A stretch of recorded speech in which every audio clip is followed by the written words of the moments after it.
Hi, welcome to our channel where we share the most intriguing stories.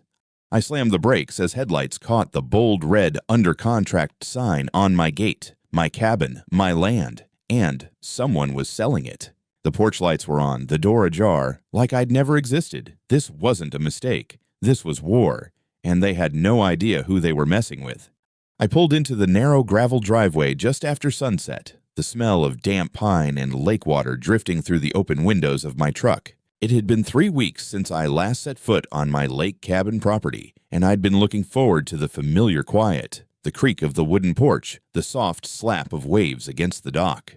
Instead, I was greeted by something that made me slam on the brakes. A bright white sign with bold red letters screamed "Under Contract" right next to my gate. Below it hung a plastic sleeve stuffed with glossy flyers advertising exclusive waterfront opportunity Lakeshore HOA. My chest tightened, and for a second I honestly thought I had driven into the wrong place. But no, this was my cabin, my gate, my land. I killed the engine and stepped out, the crunch of gravel under my boots sounding way too loud for my racing thoughts.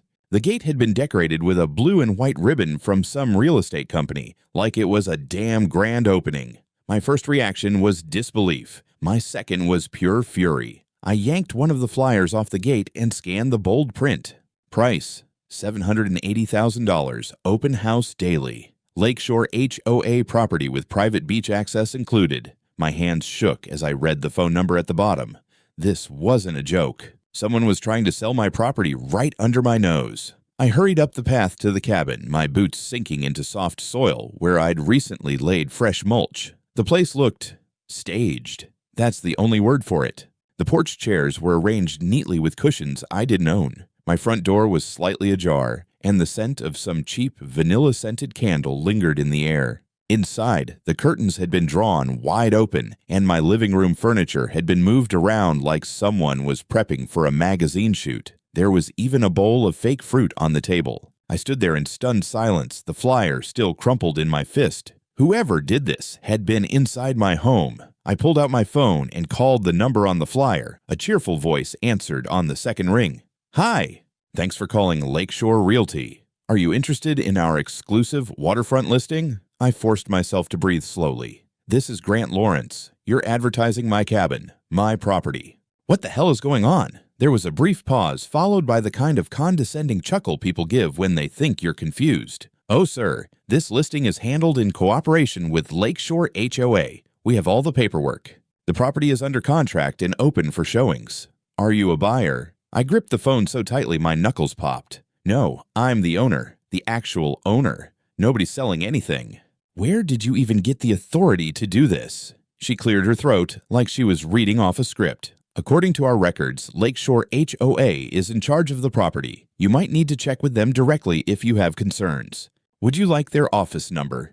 I hung up without another word. My hands were shaking as I stepped outside again. The evening air felt colder than it should have, like the whole place had turned alien while I was gone. I went to the mailbox by the road and rifled through the pile of letters. Among the usual junk mail was a large envelope with Lakeshore HOA printed on the front. Inside was a letter informing me that, as part of the property reallocation program, my cabin was being integrated back into the Lakeshore community. They even had the nerve to include a friendly offer stating I could buy back my own property. Rights with a special membership fee. I stared at the paper, dumbfounded. This had to be some kind of scam. Walking back to the cabin, I noticed fresh tire tracks in the soft dirt near my dock. Somebody had been here recently, probably showing my place to potential buyers while I was on the other side of the country. The thought of strangers wandering through my living room, touching my tools, sitting on my porch, made me want to put my fist through the wall. Instead, I grabbed my phone and took a dozen pictures. The sign, the ribbons, the staged furniture. Evidence. My cabin wasn't just being trespassed on, it was being hijacked. The sun had dipped below the horizon now, and the lake was dark and glassy, reflecting the faint glow of porch lights from distant houses. I stood on my dock for a moment, forcing myself to calm down, but the anger kept boiling back up. I knew one thing. Whoever this Lakeshore HOA thought they were, they had just messed with the wrong person. My cabin wasn't for sale, and by the time I was done with them, they'd wish they had never laid eyes on it. I barely slept that night. Every creak of the cabin made me think someone else was sneaking around outside, waiting to put up another sign or walk in like they own the place. By dawn, I'd already decided on my first move. I grabbed my keys, shoved all the questionable staging props into a trash bag, and drove straight to the county property office in town. If anyone could clear this up, it would be the people who held the official land records. I knew my uncle's deed, the inheritance documents, and my own name were all properly recorded. There was no way some HOA nonsense could override that. At least, that's what I thought. The property clerk, a woman in her 50s with tired eyes, greeted me with a polite smile that faded when she typed my cabin's address into her system. That's odd," she murmured. "There's a new file attached to this parcel.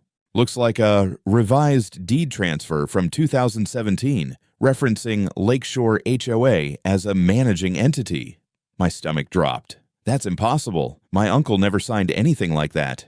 He died in 2016, for crying out loud." She glanced at me over her glasses. "The signature here is from a Grant L. Lawrence, verified last month by a notary service in Atlanta." "That's your name, isn't it?" I leaned over the counter and saw my own name scribbled in sloppy ink on a scanned document. The signature didn't even look close to mine. My jaw clenched. "That's a fake. Someone forged this." The clerk sighed, lowering her voice. "You're not the first person to come in here angry about Lakeshore HOA. There have been rumors about irregularities. But unless you challenge this through the court, it's technically on record." She slid me a copy of the document. My pulse pounded in my ears as I read through the jargon-filled pages. The narrative claimed that my uncle had relinquished rights to the HOA before his death, and that I, as the heir, had acknowledged the transfer through a representative attorney. Of course, I had never hired such an attorney. Whoever forged this had gone all in. I drove straight back to the cabin, my anger simmering into something sharper. I dialed the number listed for Lakeshore HOA, fully ready to rip someone's head off. After 3 transfers, I got her. The Queen Bee herself. "This is Karen Lewis, president of Lakeshore HOA. How can I help you?" Her voice had that clipped, smug tone I've come to associate with people who believe rules exist only for other folks. "You can help me by explaining why you're trying to sell my property," I snapped. A pause, then a faint laugh. "Oh, Mr. Lawrence, you must be confused. That waterfront cabin has always been part of Lakeshore's community holdings. We recently discovered an oversight in the records and are simply correcting it. Our association is managing the listing on behalf of the members." I nearly dropped the phone. "Your association doesn't own a single inch of my land. I've got the deed, the will, everything." She cut me off smoothly. "If you'd like to continue using the property, you'll need to settle your membership fee. We're prepared to offer you a preferred rate to reacquire your rights." I wanted to drive straight to her office and flip her desk over. Instead, I took a deep breath and said, "Karen, consider this your first and last warning. If I see one more sign, one more flyer, I'm calling the cops and the county prosecutor. You've got no claim here." She let out a sharp laugh. "Feel free to waste your time. The city recognizes our authority." Then she hung up. I stared at my phone, stunned by the audacity. Authority? Over my cabin? Not a chance. I called the sheriff's department and explained the situation. 2 deputies arrived an hour later, their boots crunching across my gravel driveway as I showed them the flyers and the so-called under contract sign. They exchanged glances. One of them, a younger guy, shrugged. "Technically, this looks like a civil matter, sir. We can file a trespassing report if you catch them here again, but you'll probably have to handle this in court." I gritted my teeth. "So someone can forge a deed and sell my property, and that's just civil?" The older deputy gave me a sympathetic look. "Unfortunately, yeah. But if you can prove fraud, the DA might pick it up." That afternoon, I called my attorney, a no-nonsense woman named Diane Foster. She didn't even let me finish before saying, "This is fraud. We'll file an emergency injunction to freeze any transactions tied to your property. I'll get the paperwork started today. In the meantime, don't touch anything related to that HOA except to gather evidence. Screenshots, photos, whatever you can." By evening, I'd emailed her every photo I'd taken and every piece of mail I'd collected. I also went around the cabin with my phone, filming everything. Tire tracks, signs, even the candles they'd used to stage my living room. My place looked like some bizarre real estate showroom, and it made my blood boil. As darkness fell, I sat on the porch with a notebook, listing every name I'd heard connected to Lakeshore HOA. Karen Lewis, some woman at the real estate company, a few board members mentioned in the letter. My gut told me this wasn't just a random mistake. Someone had planned this carefully, counting on me being absent long enough to pull it off. Well, they were wrong. They'd picked the wrong property and the wrong guy to mess with. The next morning, I was up before sunrise, staring at the still waters of the lake as I sipped a cup of bitter black coffee. I felt like I was living in some twisted real estate nightmare. Diane, my attorney, called me at 8 sharp.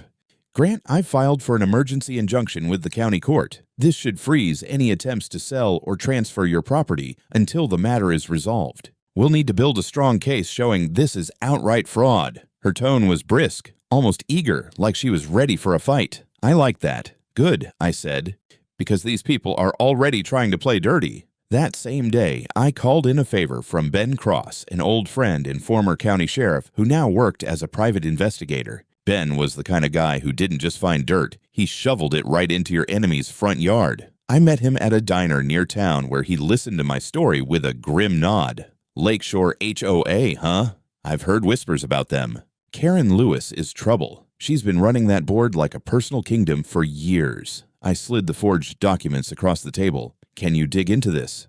I want to know how deep this scam goes." He smirked. "You know me, Grant. I'll find the rot." By the next day, Ben already had something. He called me from his truck, excitement in his voice. "You're not going to believe this. Your situation isn't unique. Karen's pulled similar stunts before. I tracked down an older couple who used to own property near the lake. They said the HOA magically claimed their land when they were out of state for medical treatment. By the time they returned, Karen had a buyer lined up, and the couple had to fight like hell to get their deed reinstated. They won, but only because they had a nephew who was a lawyer. Hearing this sent a chill down my spine. "So, this is a pattern?" I asked. "A scam, with a pretty little bow on top," Ben replied. I went back to the county records office with Diane's paralegal to review the old property maps. That's when we found the smoking gun, or at least the first one. My property had indeed been part of the original Lakeshore development plan from the early 2000s. But in 2003, after a lengthy lawsuit involving my uncle, the land was legally removed from the HOA's jurisdiction. The problem? That ruling had never been updated in the county's digital database. The physical paper files showed the change, but the online records still had me listed as potentially subject to Lakeshore HOA guidelines. It was a loophole, and Karen had slithered right through it. That night, I sat on the porch scrolling through the HOA's website, reading their ridiculous rules about community aesthetics and waterfront property access. They even had a section bragging about how they managed prime lakefront assets for the benefit of all members. It felt like they were describing my cabin as if it were a trophy on their wall. I noticed the names of several board members, some of whom I vaguely recognized from the town's grocery store or gas station. It made my skin crawl to think these people had been smiling in my face while plotting this nonsense. The next morning, Ben called with another bombshell. "Grant, you won't like this, but Karen's not acting alone. She's got connections with a local real estate firm, Lakeshore Realty, the same one that answered your call. They've been helping her flip these stolen properties by creating fake transfer paperwork. I found a property that was sold just 4 months ago under her niece's name. Guess who notarized the documents? The same shady notary who allegedly verified your forged signature." I swore under my breath. "This woman is bold." Ben chuckled darkly. "She's greedy, and greed always leaves a trail." I forwarded everything to Diane, who immediately began drafting a formal complaint to the district attorney. Meanwhile, I put up my own signs on the gate, hand-painted boards reading "Private property not for sale" and "Trespassers will be prosecuted." I installed new motion sensor cameras both on the front porch and down by the dock. If anyone so much as sneezed near my property, I'd know. Later that week, I got a call from a neighbor, an older man named Howard who'd lived down the road for decades. "Grant, you need to be careful. Karen's been telling everyone that you're squatting on HOA land. She's trying to whip the neighborhood against you." I sighed, rubbing my temples.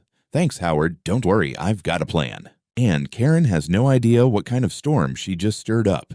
The tension hit a new level by the following weekend. I was drinking coffee on the porch when I spotted a silver SUV idling near my driveway. At first, I thought it was a lost tourist, but then I saw the woman behind the wheel. It was Karen Lewis herself. She stepped out dressed in a blazer like she was about to hold a press conference and strutted toward my gate with a clipboard tucked under her arm. I set my mug down and walked to meet her. "Mr. Lawrence," she said, her voice dripping with the fake politeness of someone who believes they're untouchable. "We need to talk about your non-compliance with community guidelines. You've received multiple notices and failed to respond." I stared at her in disbelief. "Community guidelines? Karen, this is not your property. You have no authority here." Her lips tightened, but she kept that smug smile plastered on her face. "The Lakeshore HOA board has determined that your cabin is subject to our bylaws. If you continue to obstruct our work, we will take legal action and fine you for every day you're in violation." I laughed. I actually laughed, and it threw her off for a second. "Fine me for existing on my own land. Karen, you're trespassing right now. You're lucky I'm not calling the sheriff on you this second." She narrowed her eyes. "I suggest you rethink your tone. The board and I have already scheduled an open house for tomorrow. Potential buyers are expecting to see the property. If you make this difficult, we'll add the costs of the canceled showings to your balance." My hands clenched into fists. "If I see anyone here tomorrow, I'll have them removed by the police. Now get off my property." That night, I called Diane to vent. "This woman is unhinged," I told her. "She's not just faking documents. She's acting like she owns the entire shoreline." Diane's voice was calm, but I could hear the steel in it. "We're ready to escalate. I've got the emergency injunction ready for the judge to sign on Monday. If she sets foot on your land after that, it's a criminal matter." That helped, but only a little. I had the uneasy feeling Karen wasn't going to back down just because of a piece of paper. The next morning, I installed even more cameras, one at the gate, one in the living room, one overlooking the dock. If Karen tried to bring her little open house circus to my cabin, I'd have all the evidence I needed. As I worked, I noticed fresh footprints near the porch steps, prints that didn't match mine. Someone had already been snooping around. It made my blood boil. That afternoon, I received a formal-looking envelope in my mailbox. Inside was a letter from Lakeshore HOA claiming I owed them membership fees and fines totaling over $4,000 for violating community standards and blocking HOA-approved property improvements. It would have been laughable if it weren't so infuriating. I scanned it and sent it straight to Diane with a note. "Add this to the pile of evidence." Later that day, I drove into town to pick up supplies and overheard a conversation at the hardware store. Two men from the HOA were grumbling about the selfish lakefront guy who was ruining everything by refusing to cooperate. It was clear Karen had been spreading her poison, trying to paint me as the villain. I didn't bother correcting them. I had bigger fish to fry. By the end of the week, Ben returned with more intel. "Karen's desperate," he said. "The HOA is bleeding money. They've been using membership fees to cover bogus projects, and now they're behind on their property taxes. Their clubhouse and pool area are at risk of going up for auction if they don't pay." That made me pause.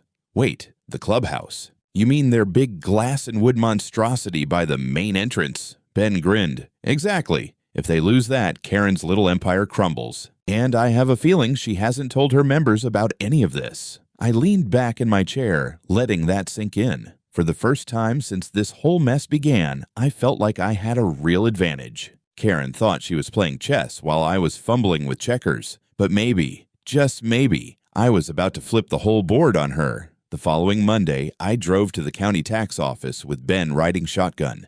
We'd confirmed what he'd hinted at earlier. Lakeshore HOA was seriously behind on its property taxes for their precious clubhouse, pool area, and adjacent parking lot. I requested a copy of the public records and almost laughed out loud when I saw the amount they owed. It wasn't small change. It was the kind of debt that screamed mismanagement. Ben whistled low. "If they don't pay this off, the county will auction it off in less than 2 months. And something tells me Karen isn't going to admit that to her loyal followers." I spent that afternoon on the phone with a local attorney who specialized in tax liens and auctions. By the end of the call, I had a plan. Using an LLC I'd created years ago for side projects, I started the paperwork to register as a bidder. Diane loved the idea. "Not only are we protecting your rights, but if you buy their own property out from under them, they'll lose every ounce of leverage," she said with a smirk I could practically hear through the phone. Meanwhile, Karen was turning up the heat. That week, 3 different cars parked outside my cabin at random hours, drivers snapping photos like they were casing the place. I called the sheriff's office again, but they kept repeating the same line. Civil matter, document everything. So, I documented everything. My cameras caught Karen herself walking around near the dock one evening, muttering into her phone as she waved toward the water. I took the footage straight to Diane. She's trespassing now.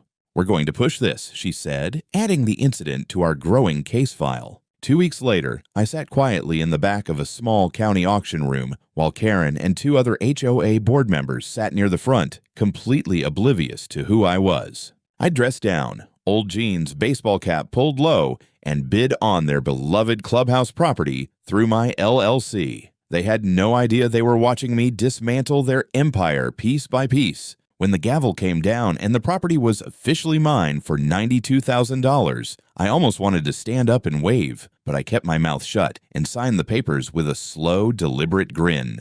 3 days after the purchase cleared, I sent an official notice to the Lakeshore HOA board. It was short and to the point. The clubhouse, pool, and parking area were no longer theirs. Effective immediately, if they wanted to hold meetings there, they would pay me $2,500 per day in rent, and any unauthorized use would be considered trespassing. I also instructed my attorney to have the new deed recorded, ensuring no one could dispute my ownership. Within hours, my phone lit up with an angry voicemail from Karen. Her voice shook with rage. "You can't do this, Grant. This is illegal. We will take you to court." I saved the voicemail and sent it to Diane with the note. Guess who's panicking? That evening, I drove by the clubhouse just to soak in the moment. A few of the HOA board members were outside, clearly arguing among themselves. I parked nearby and leaned against my truck, watching them through the twilight. When one of them spotted me, I just smiled and gave a little wave. It was probably the most satisfying wave of my life.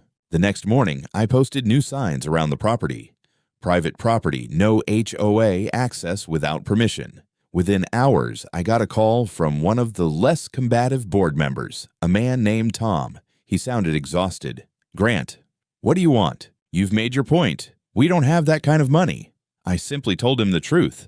"Tom, I want Karen out of my business. If she stops her fraudulent games, maybe we can talk. But until then, this clubhouse is mine." And every day, she refuses to admit it costs her board another $2.5 grand. Karen didn't take the news of losing her beloved clubhouse well. In fact, she seemed to spiral into a new level of delusion. 2 days after my notice went out, she stormed up to my gate with 2 other board members in tow, yelling loud enough for the entire lake to hear. I was on the porch sipping my coffee when her shrill voice carried across the yard. "Grant Lawrence, you think you're clever, don't you? Buying our property like some vulture? This is theft, and I'll see you in court." I set my mug down, grabbed my phone, and hit record as I walked toward her. "Karen, what part of private property do you not understand? I have every legal right to that clubhouse. You didn't pay your taxes. That's on you, not me." Her face twisted into a scowl. "You can't just swoop in and steal from the community. Do you know how this looks?" I smirked. "Yeah, Karen, it looks like karma." I could see the 2 board members with her shifting uncomfortably. One of them, a tall guy named Richard, muttered something about not knowing all the details. They both looked like they regretted tagging along. I leaned on the gate and said, "You've got a problem, Karen, and it's not me. It's your own leadership. Maybe if you'd spent less time trying to sell my cabin and more time paying your bills, we wouldn't be having this conversation." Her eyes flashed. "This isn't over," she barked before marching off, her loyal board members trailing behind like scolded dogs. The local news caught wind of the drama within a week. Ben had a friend at Channel 7 who loved a good scandal, and when she heard about a homeowners association president losing her own clubhouse because of unpaid taxes, she practically begged for an interview.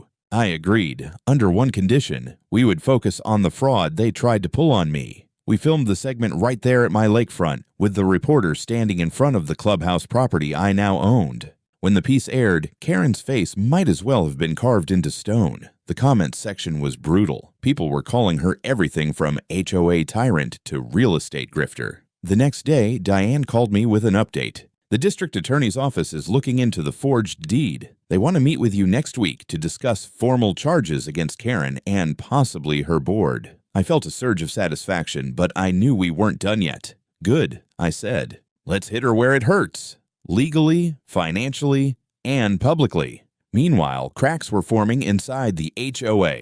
Tom, the more reasonable board member who'd called me earlier, reached out again. This time, his tone was downright apologetic. "Grant, you need to know something. A few of us are done with Karen. We've found discrepancies in the HOA accounts, money missing, invoices that don't add up. She's been using association funds for personal expenses, vacations, even a kitchen remodel." I chuckled bitterly. "That doesn't surprise me." Tom sighed. "Some of us want to step down before this blows up. But Karen keeps telling everyone she's untouchable." I made him an offer. "You help me, Tom, and I'll make sure the authorities know you weren't part of her scam.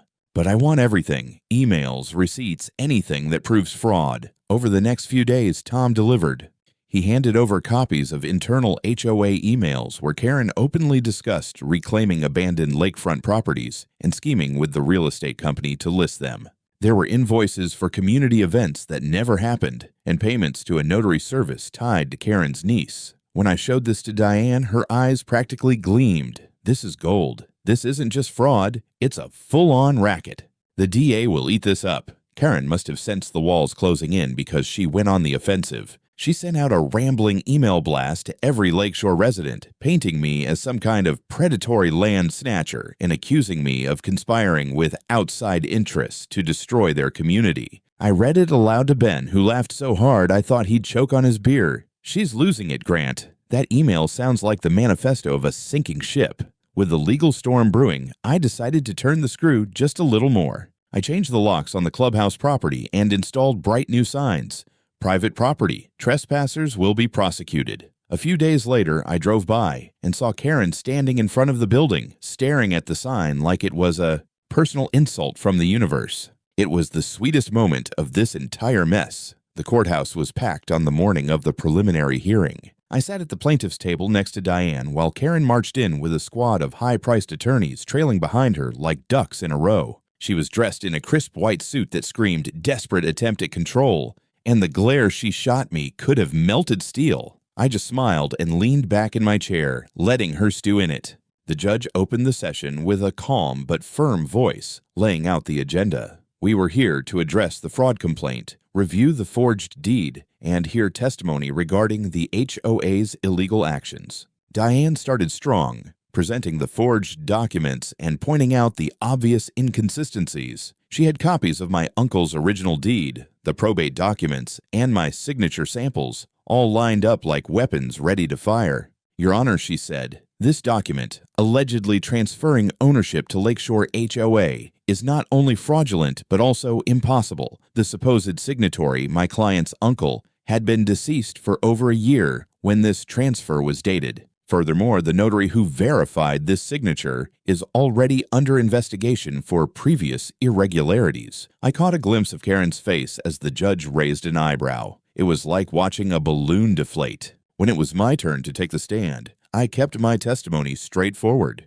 I explained how I had returned from my trip to find my cabin staged for sale, how I'd discovered the fraudulent documents, and how Karen's HOA had harassed me with fines and threats. I held nothing back, detailing every letter, every late-night car parked outside my gate, every laughable attempt to bully me into compliance. As I spoke, I noticed the jury's expressions shifting from curiosity to disbelief, then to anger. They weren't buying Karen's community service nonsense. Karen's lawyers tried to paint me as an aggressive outsider who refused to cooperate with neighborhood standards. One of them even suggested I'd fabricated the story for personal gain. I let them talk. Then Diane eviscerated their arguments, producing a trail of emails from Karen herself, obtained through discovery. These emails showed Karen boasting about taking back the lakefront properties and coordinating with the real estate company to stage the Lawrence cabin before he comes back. It was game over right there. Tom, the whistleblower board member, was our star witness. He testified about the financial discrepancies within the HOA, the unauthorized property claims, and Karen's misuse of association funds. He brought receipts, literally showing HOA money spent on luxury vacations and spa treatments. When asked why he decided to come forward, Tom simply said, "Because it stopped being about a community a long time ago. Karen turned it into her personal empire, and enough is enough."